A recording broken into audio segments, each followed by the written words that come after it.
The Cubs are in the driver's seat. We talk about it next.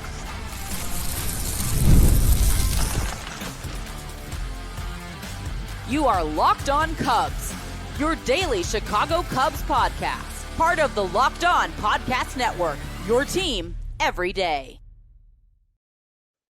You are Locked On Cubs, part of the Locked On Podcast Network, your team every day.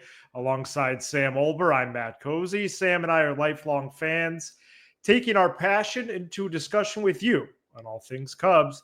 Today's episode is presented by Monarch Money. Take control of your finances with Monarch Money. Use code LOCKEDONMLB at monarchmoney.com for 50% off your first year.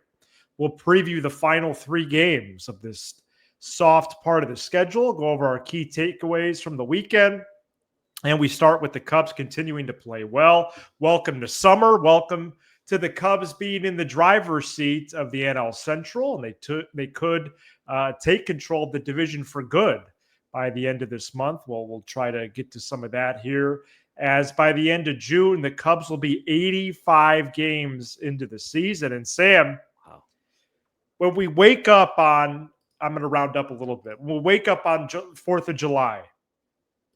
I am starting to believe it's very possible we're not discussing the Cardinals being a pest. We're not discussing the Brewers sticking around. We're not discussing Hunter Green and Ellie De La Cruz from the Reds. But we actually have our sight set on the Dodgers, Mets, and Phillies, because the Cubs are going to be in contention for a top 2 seed. Happy June to you. Happy June. Yeah. I first of all, welcome to summer. Thought you did a wonderful job on the crossover for Monday's show. It's always nice to get to see you put on your analyst hat because you work with a partner that talks way too much. I did hear you say that, and I was listening really at the wee hours of the morning, and that got a reaction out of me because I'm not there yet. Well, and you're not there either. You're talking about forecasting. I'm saying after these 30 games or whatever. Yeah, I am really trying to live in the moment with this team and just enjoy the day by day. So, another 30-game stretch. We previewed this 21-game stretch. It feels like that was 2 episodes ago. It's over already. I know. After this week. I would be really surprised if by early July that's what we were talking about. I just think the Cubs, and that's not to take away anything from the Cubs, and it's not to overly applaud the Cardinals or the Brewers or whoever else. It's just that would be, the Cubs haven't had a stretch yet, knock on wood, where they've really scuffled. And so, if they did lose, 10 out of 16, 10 out of 17 this month, that would probably be enough. What's the game number where you would say, hey, I'm not looking towards the division, I'm looking towards the Dodgers? For me, it's about 7-8 games, like a 7-8 game lead. And that would be quite a story if they were up by that much in early July. To me, I don't want to lose sight of the goals. Like, I like to go in order with the goals. So goal number 1, and to me, the biggest goal was to win this division championship. And so that's where my focus is going to be. When we complete this program this evening, I'm going to have a sandwich, and I'm going to put on Cincinnati and Milwaukee. I'm not going to worry. There's no way I'm going to go, oh, well, maybe the Mets could beat the Dodgers, and then we still put, no, forget that. I'm still locked in on the division, and I would be really surprised if by Independence Day I was somewhere else. But the fact that it's even a conversation, and the fact that you out of all people, Mr. Live in the moment, not get too high, not get Mr. too low. Conservative. Yeah, the fact that you I don't want Kyle Tucker to play till Saturday. Go ahead. The fact that you put that out there publicly, as I was listening at about 8:45 was really, which is not the wee hours, by the way. Yeah, but I don't do anything before 9 a.m. You know what I mean? So that was big for me to be up and actually listening to something that early. Usually about that time, it's just a quick lift at the gym, maybe a jog, and they get ready for work. It's a story, but I'm just enjoying this, man. What a time to be alive. Absolutely. And they took advantage of this schedule. We'll add on to this later, but 14-4 with 3 games left. No one said 16-5. Nobody did. Not a single soul. Nope. 15-6, 14-7. Mr. Conservative over here, yours truly even said 13-8. But they've really charged past the marks that we set, and to go 15-6 or 16-5 now after these next 3 games, really, really good. June stretch here, and then I have a question about Wrigley Field for you, Sam. Mm-hmm. So 3 Nationals, 3 Tigers, 3 Phillies, 4 Pirates. Is every Pirate series a 4-gamer? Seems like it. 3 Brewers, 3 Mariners. They'll face Skeens twice in the 4-game set. 4 with the Cardinals. First matchup with them since the 2022 season. Wow. I might take you to Busch for that. Wait, you might go to Busch Stadium for that? I might take you to Busch right after a huge life moment for you. I might just take you to St. Louis. And then 3 with the Astros. Remember, they already played a game in June, so 26 games to go here in 27 days. Only off day on Monday, June 16th. And to your point, Sam, that date does sound familiar. What's the June outlook for Wrigley Field?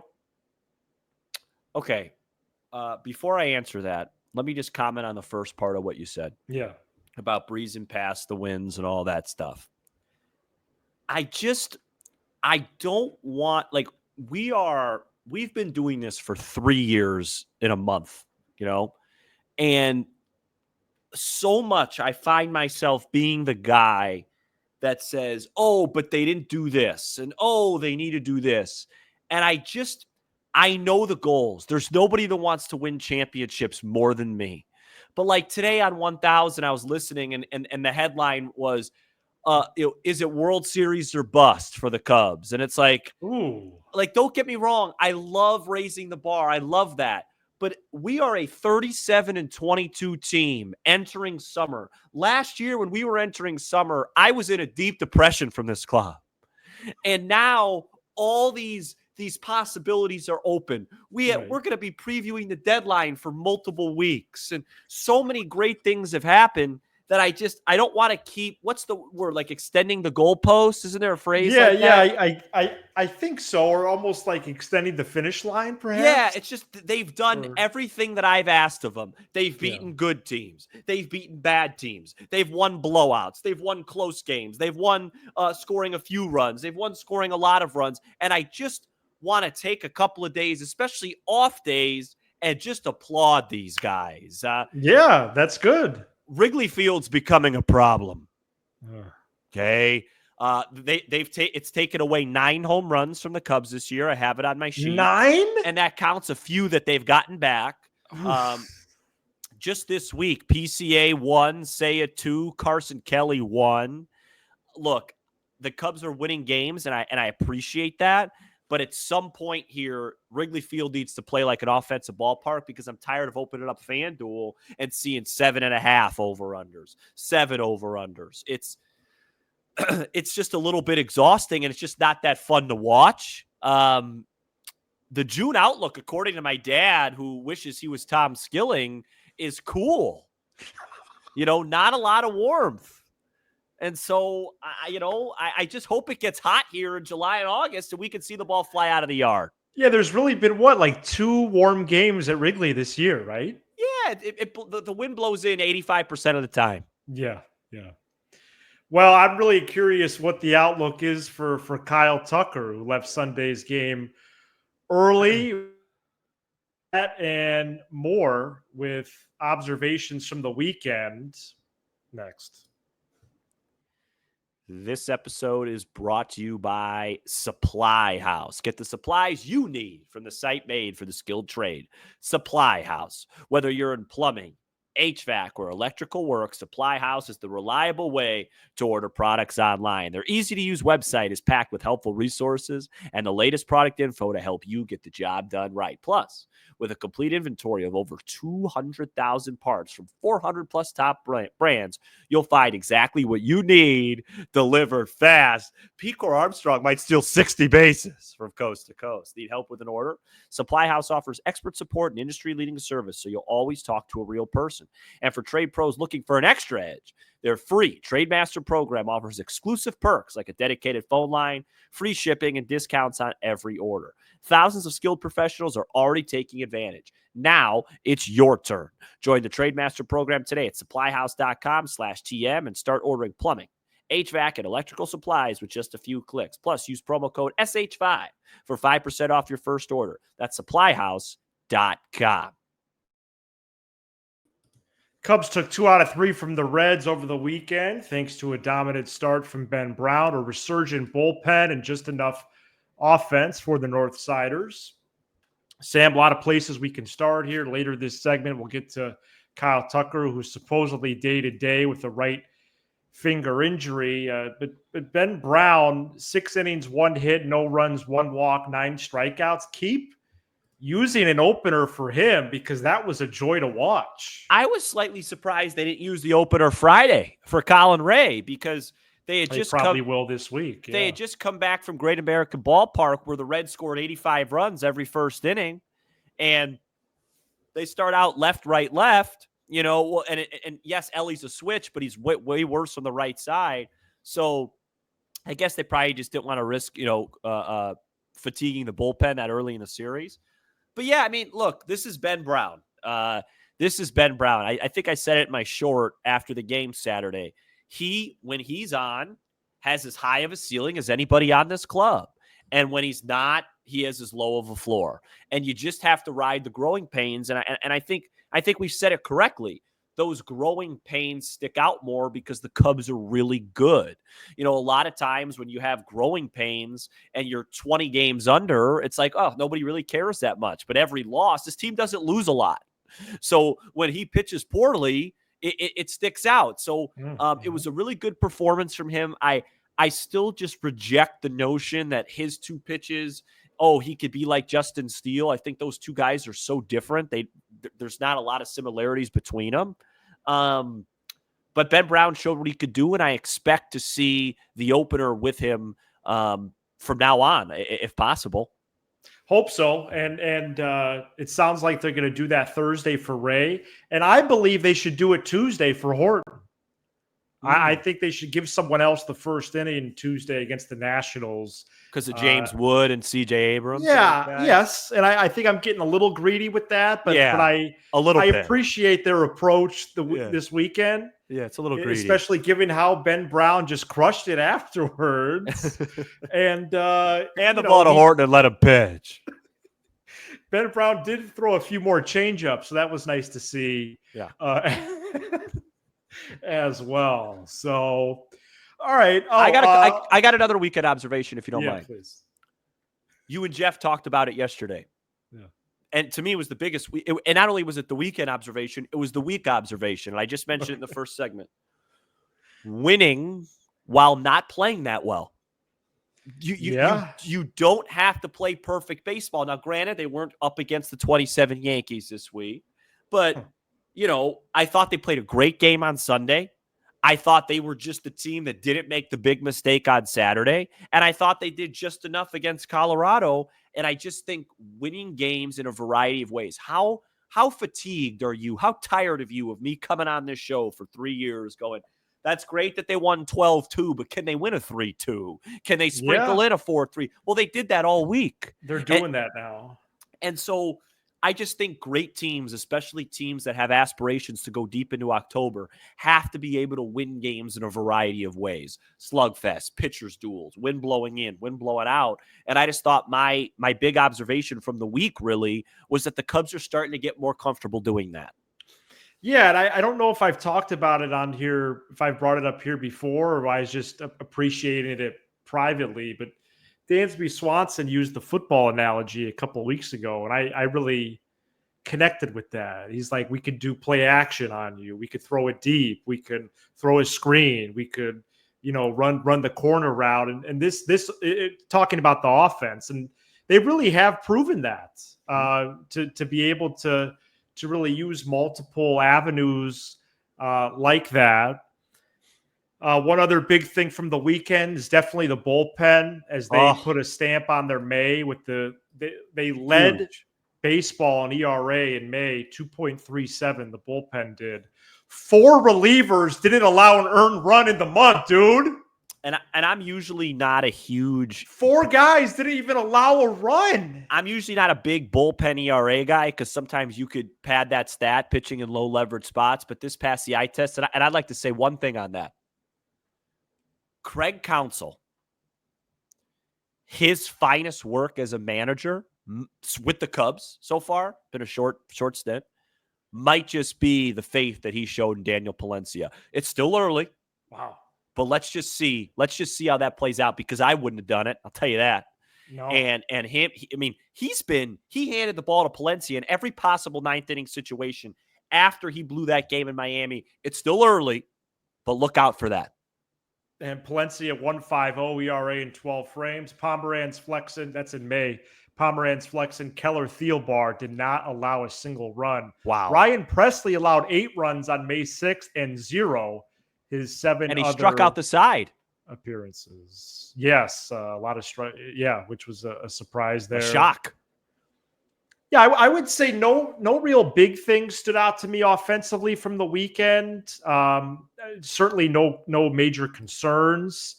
Matt Shaw is up to 326 in 12 games since returning from AAA. And now I guess we get to Kyle Tucker, who's day-to-day with the right finger injury. And Sam, let me know if you're hearing this from the first time.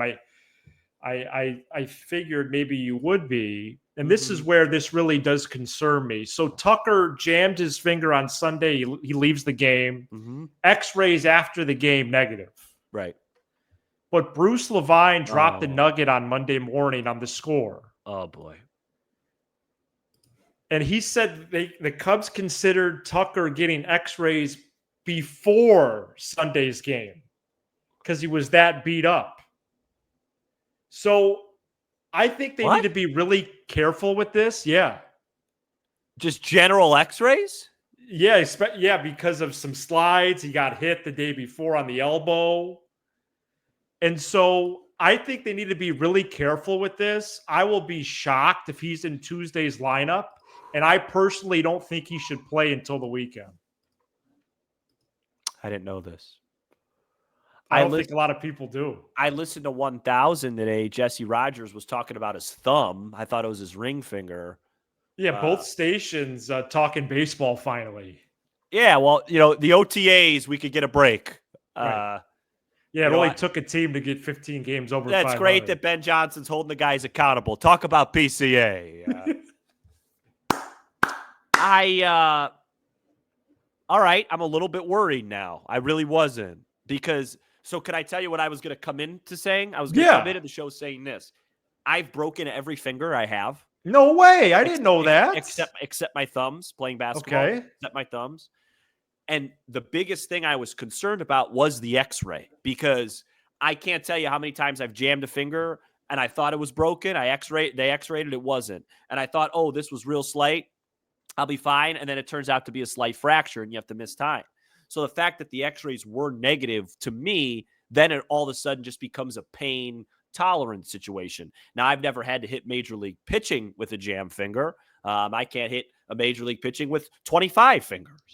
But I just thought that was kind of it. I figured he'd miss a couple of days and then it would just become pain management. And the only long-term concern you'd have would be if he starts to slump and then it's a Swanson Horner thing from last year. Oh, well, the finger was really bad. Absolutely. I think, that could be where we're at. So, yeah, I guess now after that report and what you're saying, I probably would keep him out. When do they face Gore?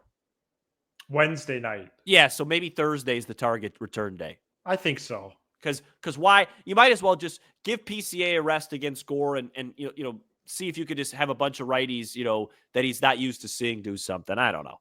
Yeah, they face the tough lefty School Bowl on Friday. That's going to be on a Apple tough TV. one. On Apple TV. That's right. When no one can see. Yeah. So Uh, there'll be bases loaded, one out, and all of a sudden the broadcast will go out. All right. So 3 games here with the Nationals this week.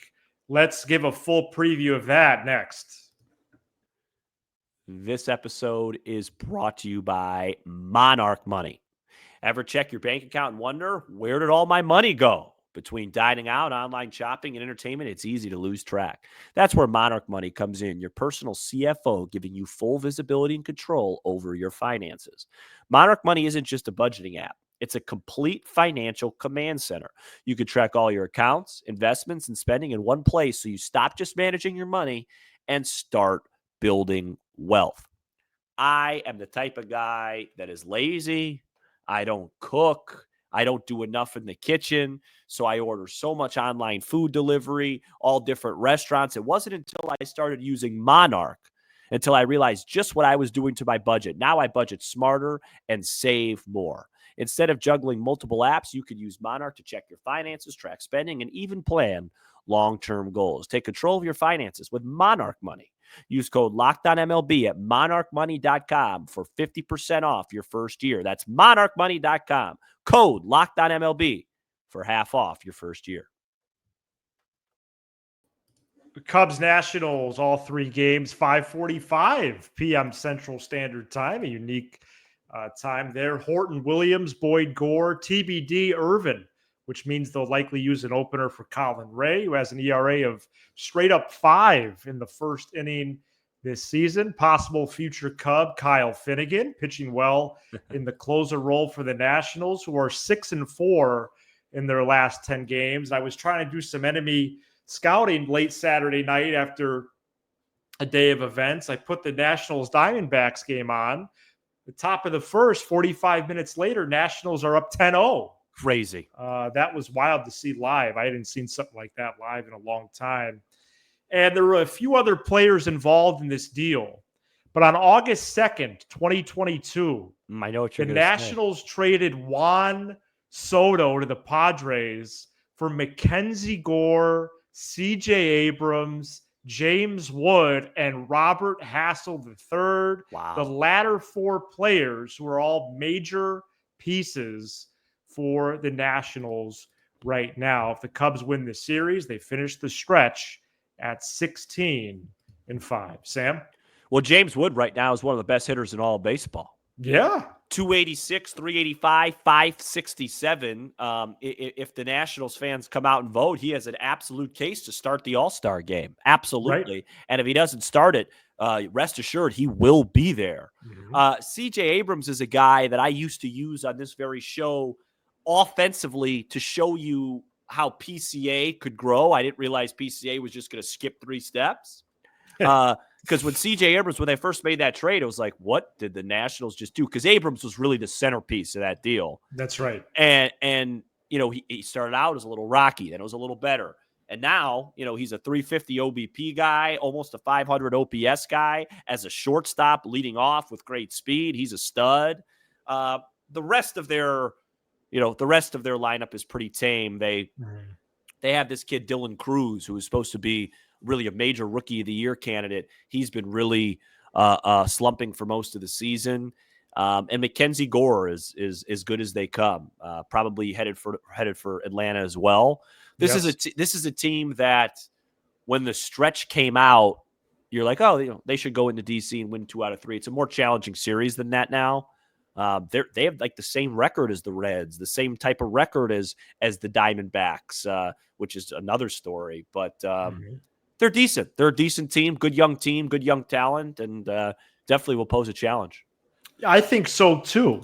And to lead off this series with a young pitcher in Cade Horton against this array of young hitters, I am excited about that. I think it's good for the game. You know, I don't know what the Nationals' direction is exactly, but I think looking at that, I think will be intriguing and will be a nice test of sorts for Horton, as he already is making his his 5th start, Sam. Does it Wow. seem like that?